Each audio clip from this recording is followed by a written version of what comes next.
여러분 ESS 굉장히 궁금하시잖아요. 오늘 ESS 시장에 불러온 나비 효과를 주제로 윤석정 경제평론가와 함께 쭉 시장의 흐름들 짚어드리겠습니다. 와 계십니다. 어서 오세요. 네, 안녕하십니까. 네, 이 얘기를 하려면 스타게이트부터 끄집어내야 될까 싶은데 예. 맞죠? 예, 맞습니다. 네, 거기에서부터 시작이 되지 않았나라는 생각이 듭니다. 이게 스타게이트라는 게 네. 사실은 그 ESS와 어떤 연관관계가 있냐라고 의문을 표시하는 분들이 있는데 네. 일단 스타게이트 프로젝트의 일단 개념부터 좀 알 필요가 있어요. 예. 뭐 많이들은 들어보셨을 거예요. 뭐 오픈 AI, 오라클, 소프트뱅크가 합작해서 미국 내에 구축하려는 메가 AI 프로젝트. 인프라 프로젝트거든요. 네. AI 인프라 프로젝트. 이게 두 가지 의미를 담고 있습니다. AI 인프라라고 하게 되면 하나는 컴퓨팅 능력이겠죠. 그래서 이게 엄청난 천문학적인 어떤 컴퓨팅 능력을 갖다 확보하겠다. 그래서 이제 도입된 개념이 컴퓨팅 그리드, 뭐 그리드 컴퓨팅이라는 개념인데 이종 간에 서로 다른 막 컴퓨터들이 막 여기저기 있을 거 아닙니까? 네. 이걸 네트워크로 엮어서 마치 하나처럼 쓸 수 있게 하는 이걸 갖다가 그 컴퓨팅 그리드라고 보통 얘기를 하거든요. 그런데 이걸 갖다 구축을 하겠다. 근데 그걸 갖다 어디에 구축을 하느냐?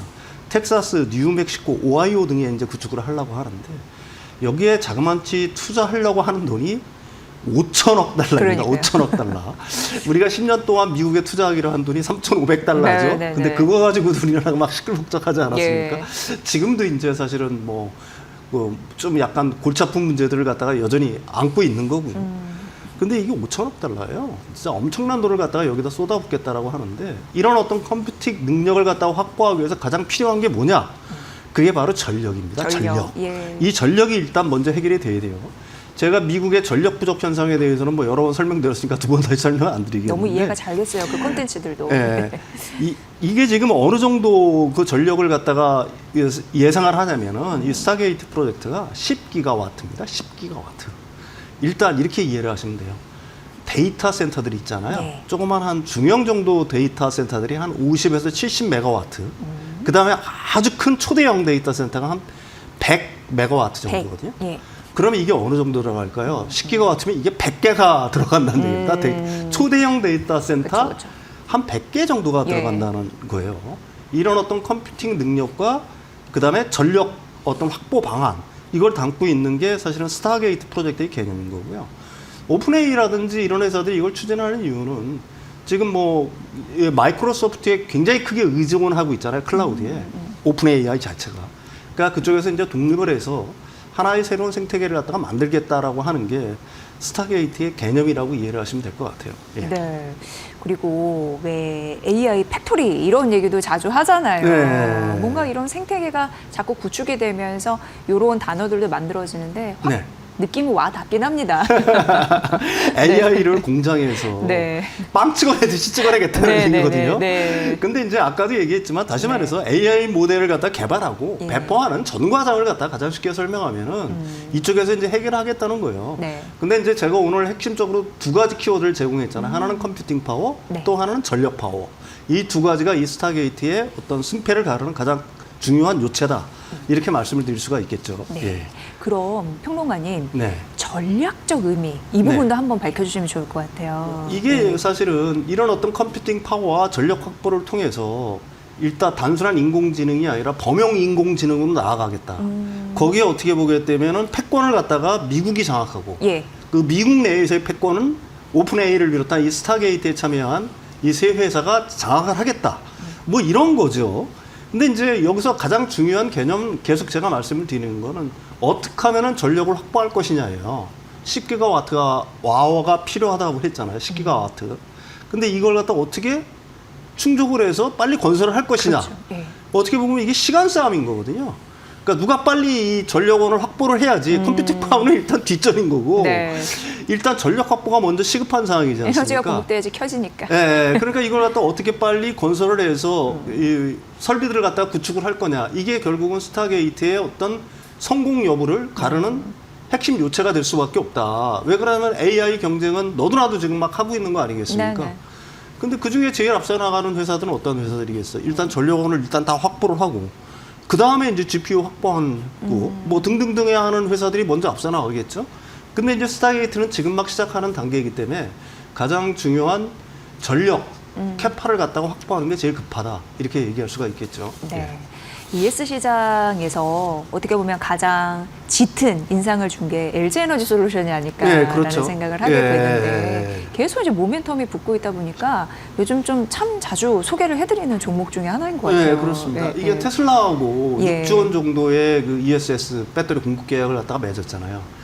근데 얼마 전에 며칠 전에 우리나라 한 언론사가 단독 보도로 오라클하고 이번엔 40기가와트 아워에 7조 원 규모의 계약을 맺었다라는 게 나왔어요. 근데 이게 후속 보도들은 지금 연이어서 안 나오고 있어요. 그래서 그 기사의 신빙성이 아직 검증은 안 된 상황인 겁니다. 어쨌든 우리나라 언론에 실린 내용이에요. 근데 이게 그 역대 최대 ESS 수주액이고요. 이게 하필이면 오라클이라는 겁니다. 아까도 얘기했지만 스타게이트가 성공적으로 출범을 하려고 그러면 전력원의 확보가 제일 중요한 거고 전력원에 요즘 필수적으로 따라붙는 게 ESS라고 말씀을 드렸잖아요. 그런데 ESS를 갖다가 뭐 오라클 입장에서는 지금 매달릴 수 있는 데는 공급 가능성을 갖다가 그나마 타진할 수 있는 경우에는 사실은 한국 업체들밖에는 사실 없지 않습니까? 맞아요. 그래서 LG 엔솔하고 접촉을 하고 있다. 하고 있고 7조 원 수주 계약이 뭐 거의 명확하다라는 식으로 그 언론에서 표현을 했는데 중요한 건 그겁니다. 이게 기존 단가보다 2배가 높대요. 네. 40기가와트 아워 정도인데 실적에서 네, 7조 원이랍니다. 그러니까 이게 뭘 의미하는 걸까요? 지금 미국 시장에서는 적어도 북미의 하이퍼스케일러들이라든지 거대 ESS 사업자들, 가령 뭐 테슬라를 비롯해서 뒤에 얘기했지만 플루원스라든지 뭐 이런 회사들 쭉 있을 거 아니에요. 여기도 나오지만 뭐 테라젠이라든지 이런 ESS 사업자들 같은 경우에는 지금 그 LFP ESS 배터리를 갖다가 어떻게 하면 누가 빨리 확보를 하느냐의 어떤 싸움이 벌어지고 있다. 왜 그러냐? 그 작년이라든지 올해 같은 경우에는 중국산 배터리를 들여왔었잖아요. 근데 그게 내년부터 불가능해진다고 얘기하지 않았습니까? 관세도 관세지만 이런 어떤 ESS 사업자들 있지 않습니까? 이 오라클도 역시 마찬가지예요. 테슬라도 역시 마찬가지고요. 자신들이 10조 원을 여기다 투자를 하게 되면은 투자 세액 공제로 30%에서 50%를 돌려받아요. 그래서 3조에서 5조 원을 돌려받는다는 얘기입니다. 근데 그 한 가지 조건이 뭐야? 그걸 받으려면 비중국산 원가 비중이 내년부터 55%가 되게 돼요. 제가 이거 계속해서 반복해서 말씀드리지만 그러니까 중국산을 쓸 수 없는 거예요. 그걸 갖다 받기 위해서는. 우리한테 엄청 좋은 요건이 그게 엄청난 기회죠. 근데 우리나라 캐파가 안 되는 거예요, 지금. 그래서 오라클이 단가를 2배 올려줄 테니까 우리한테 공급을 해라라는 이런 어떤 그 뭐 수주 계약을 했다라는 보도 자체가 그 있는 거고요. 그게 뭐 나중에는 이제 검증이 되겠지만 제가 생각하기에는 어느 정도 가능성이 충분히 있는 언론 보도다. 뭐 저는 이렇게 생각을 하고 있는 거죠. 우리가 물건을 팔아도 두 개 중에 하나는 더 비싼 걸 팔면은 그게 이제 수익으로 연결돼서 장사를 잘하는 거잖아요. 그렇죠. 근데 이제 전기차 비중에서 어떻게 보면 전기차 캐즘도 있었고 이러다 보니까 배터리 시장에서 이제 전기차는 뭐 잘 못하더라도 만에 하나 ESS가 좀 떡하니 버텨주고 있으니까 그걸로 좀 기분 좋게 갈 수 있는 여력이 이제 마련된 것 같기도 하고요. 네, 그렇습니다. 사실 10월 달부터 미국의 EV 배터리가 전기차 판매량이 급감하고 있어요. 우리가 계속해서 얘기한 것처럼 보조금이 종료가 됐기 때문에 오토 데이터에 따르면 한 30% 정도 줄었거든요.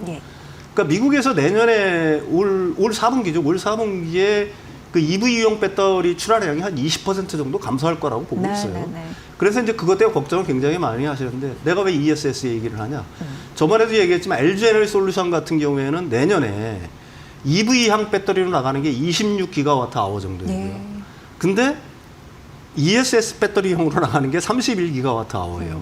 근데 매출액은 2배입니다. 왜 매출액이 2배일까? 아까도 얘기했지만 지금 ESS 배터리 쟁탈전이 벌어지고 있기 때문에 단가가 앞으로 엄청나게 올라갈 가능성이 있다. 이게 쇼치가 나면 항상 그런 현상이 발생을 하는 거잖아요. 그래서 제가 오라클의 어떤 나비 효과를 미국 ESS 시장에 불러올까라는 걸 갖다 설명을 드린 겁니다. 그럼 자연스럽게 이제 중국 내 배터리 쇼티지 현상이 우리나라에 또 그럼 많은 영향을 미치겠네요. 뭐 이런 생각까지도 하게 됩니다. 이 중국 내 항상 배터리 공급 과잉의 문제가 도마 위에 올랐잖아요. 덤핑 경쟁을 하다 못해서 덤핑으로 해외에 수출하는 문제들이 벌어지고 있다. 근데 최근에 중국에서 어떤 현상이 벌어지고 있느냐. 3원 개 하이니켈 배터리에 쇼티지 현상이 벌어지고 있어요. 그게 무슨 얘기냐면은 그건 두 가지 의미를 담고 있는 겁니다. 하나는 기존의 중국의 전기차 시장은 LFP 배터리가 장악을 하고 있었던 거예요. 근데 그 시장 자체가 점점 중국 소비자들도 이제 눈이 높아지고 있기 때문에 하이니켈, 그러니까 좀 삼원계 배터리를 쓰는 고급 삼원계 배터리를 쓰는 차종적으로 점점 옮겨가고 있다. 예. 이렇게 이해를 하시면 되는 거예요. 그러니까 제가 거듭 말씀드리지만 LFP 배터리는 전기차용으로는 한계가 있다라고 분명히 말씀드렸죠. 에너지 밀도가 낮고 주행거리가 짧고 네. 그다음에 저온 특성이 안 좋기 때문에 날씨가 추우면 확 이 주행거리가 줄어드는 문제들이라든지 배터리 수명의 문제라든지 그래서 이제 중국 소비자들도 LFP보다는 삼원계 배터리가 좋구나. 주행해 보니 더 네, 주행해 보니까 그 삼원계 배터리면 하이니켈 그 좀 더 고급 배터리를 쓰는 차가 더 좋구나라는 것도 그쪽은 수요가 몰리고 있다는 얘기입니다. 네. 근데 문제는 뭐냐면은 중국의 배터리 회사들 중에서 CATL이 그나마 하이니켈 배터리를 흉내는 내고 있는데 가령 뭐 811이라든지 9만반, 3원계 이 정도를 갖다 흉내를 내고 있는데 그 절대적인 캐파가 자체가 부족한 거예요. 캐파 자체가 부족을 하니까 그걸 갖다가 공급을 못해서 거의 쇼티지 현상이 벌어지고 있다. 그래서 그 CATL 회장이 얼마 전에 우리나라 와서 에이펙 기간 중에 우리나라에 왔었지 않습니까? 그래서 에코프로 BM과 LNF를 갖다가 만났죠. 예. 뭔 얘기들을 했을까요? 이게 두 가지 의미를 담고 있습니다. 하나는 중국 시장 내에 지금 하이니켈 배터리가 부족하니까 우리나라 배터리는 수입하지 않을 거라고 저는 생각을 해요. 결국은 우리나라 양극재 회사들한테 그러니까 하이니켈 양극재를 공급을 받아서 중국 내에서 생산해서 중국 내수용으로 쓰려고 하는 거 하나. 네. 그다음에 두 번째는 유럽의 헝가리 공장을 갖다가 CATL도 내년 1분기, 에코프로 BM도 내년 1분기에 가동을 하잖아요. 그쪽 시장에서 공급받는 방안들, 뭐 이런 방안들을 갖다가 제가 생각하기에는 얘기를 갖다가 했을 거라고 저는 보고 있는 거고요. 네. 또 하나는 그러니까 이게 어떤 형식이 되는 거냐면은 드디어 중국의 전기차 시장도 LFP 배터리에서 서서히 삼원계 쪽으로 옮겨가고 있다는 방증이 하나가 찍혀 있는 거고요. 변화가 되고 있군요. 그러면 LFP 배터리는 어떻게 할 거냐? LFP 배터리는 전기차 배터리용으로는 너무 많이 이제 남겠죠. 예. 근데 이게 이 중국에서 ESS 그 붐이 엄청나게 불고 있어요. 이거 중국 그 중앙 정부가 추진을 해서 ESS 설치량을 갖다가 엄청 늘리고 있습니다. 그쪽으로 막 공급이 되고 있는 거예요. 그러니까 이게 어떤 의미가 있느냐? 기존에는 중국 내에 서치를 못하니까 중국 외부로 막 덤핑 수출을 하려고 했었는데 내수용으로도 바쁘단 말입니다. 네, 지금 네. 어떻게 보면 풀캐파 막 풀가동을 해야 되는 상황인 거예요. 그러니까 해외 수출 어떻게 보면 역량, 뭐 능력 자체가 약간 감소를 하겠죠. 그러니까 우리나라 그 삼원계라든지 이런 쪽이 조금 더 어떤 게 보면 경쟁력을 가질 수가 있는 거고. 특히 우리나라 소재 업체들 입장에서 놓고 본다면 특히 하이니켈 그 양극재를 만드는 회사들 같은 경우에는 앞으로 좀 봐야 되겠지만은 중국으로 진출할 수 있는 가능성이 굉장히 높아졌다. 네. 이렇게도 얘기를 할 수가 있는 거죠. 예. 우리나라 입장에서는 나쁠 게 없네요. 네, 지금 현재 그런 상황이 지금 의외의 상황이 중국에서 의외의 벌어지고 상황이. 있다 이렇게 네. 보시면 될 것 같아요. 그럼 이러한 일련의 중국 시장이 리튬에 미치는 영향 그런 네. 부분도 있을 것 같긴 한데요. 예, 그렇습니다. 네. 이 가격. 리튬 가격이라는 예. 게 제가 계속 중요한 어떻게 보게 되면 K 배터리, 그러니까 배터리 시장이 어떻게 보면 선행 지표 역할을 하는 거예요. 네네. 이 리튬 가격이 올라가야지만 양극재라든지 소재단에서의 가격들이 이 피가 올라가는 거고요. 이 피가 올라가야 궁극적으로 그 소재 업체라든지 이런 쪽에 영업이익이라든지 그렇죠. 마진이라든지 뭐 이런 것들이 어느 정도 개선이 될 거 아니겠습니까? 그래서 이제 그게 굉장히 중요한 의미를 갖고 있는데 지금 중국의 리튬 산업은 ESS 시장이 거대하게 확대되는 단계로 그 수요 증가에 대한 기대감이 팽배를 하고 있어요. 그러니까 기존에 리튬 시장을 장악했던 어떤 뭐라고 할까요? 그 서사라고 할까요? 이거는 뭐였냐면은 공급이었거든요. 공급 이슈였거든. 공급이 너무 많다. 공급이 너무 많다. 그래서 얼마 전까지 이런 얘기도 있었죠. 지금 그나마 이제 리튬 가격 그 조금씩 올랐던 게 뭐냐면은 CATL의 그 장시성의 이춘에 있는 젠샤오 강산이 폐쇄를 했잖아요. 네. 문을 닫았잖아요. 걔네가 그 세계 리튬의 한 3%, 5% 정도를 갖다가 생산을 하거든요. 엄청난 공급 능력을 갖고 있는 겁니다. 근데 이 광산 자체가 문을 닫았어요. 아직도 문을 안 열었어요. 근데 설사 이 광산이 문을 연다고 하더라도 이제는 이런 공급이 늘어나는 이슈보다는 수요 폭발의 이슈들이 훨씬 더 크게 작용할 거다. 이런 어떤 분석들이 굉장히 지배적인 거고요. 예. 이거는 제 개인적인 어떤 의견이 아니라 히티그룹의 그 애널리스트들이 분석한 자료를 갖다가 얘기를 하는 겁니다.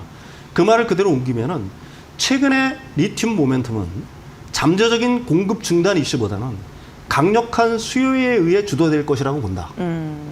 CATL 장시성 이춘시 젠시어 광산 채굴 중단 아직 재개하지는 않았는데요. 설사 생산을 재개한다 해도 리튬 가격 상승세를 막아내지 못할 것이다. 할 수 없다. 예, 이게 왜 그러냐면 아까도 얘기했지만 일단 중국의 전기차 회사들이라든지 아니면 배터리 회사들이 지금 구조조정 단계잖아요. 맞아요. 예. 전기차 회사들도 조금 중국 정부의 중앙정부의 공급 계획 정책으로 인해서 이 중소규모의 그러니까 경쟁력이 없는 회사는 문을 닫고 있거든요.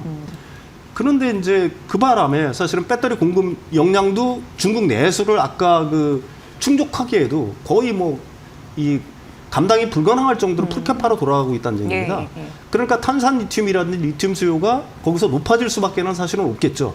거기다 LFP 배터리가 이렇게 폭발적으로 확장을 하면서 LFP 배터리는 리튬을 더 많이 써요. 그러니까 이 부분에 대한 어떤 리튬 가격이 올라가고 있다라고 보는 거고요. 실제로 탄산 리튬 가격은 계속해서 올라가고 있고 네. 가장 큰 리튬 관련 그러니까 소재 중에서 가장 큰 어떤 가격 상승 폭을 보이는 게 어디냐면 바로 LiPF6라는 리튬이온입니다. 예, 리튬이온 가격이 얼마나 올랐냐 지난 1개월 동안에 얼마 전에는 한 60% 올랐거든요. 네.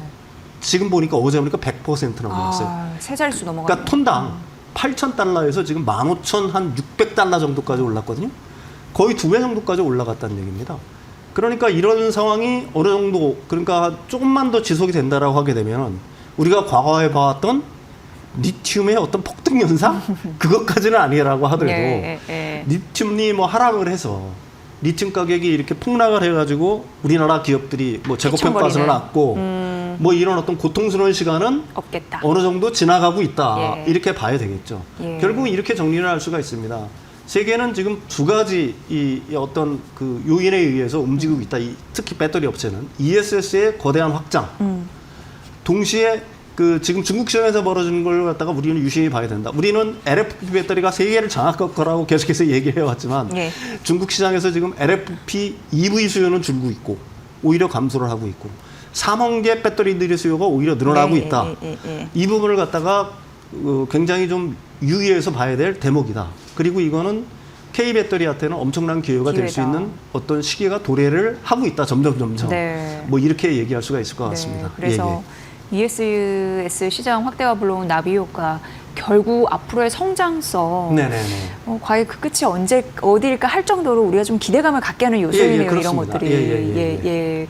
여러분도 잘 또 보시면 될 것 같습니다. 어쨌든 ESS 시장 지금 전기차 캐즘 이후에 굉장히 힘들었었던 우리 시장에 정말 활력소 역할을 해주는 부분이기 때문에 그 시장의 규모 그리고 중국 시장에 따른 그런 효과 우리가 더 반사이익을 얻는 그런 부분까지 굉장히 중요해졌다라는 점 말씀드리겠습니다.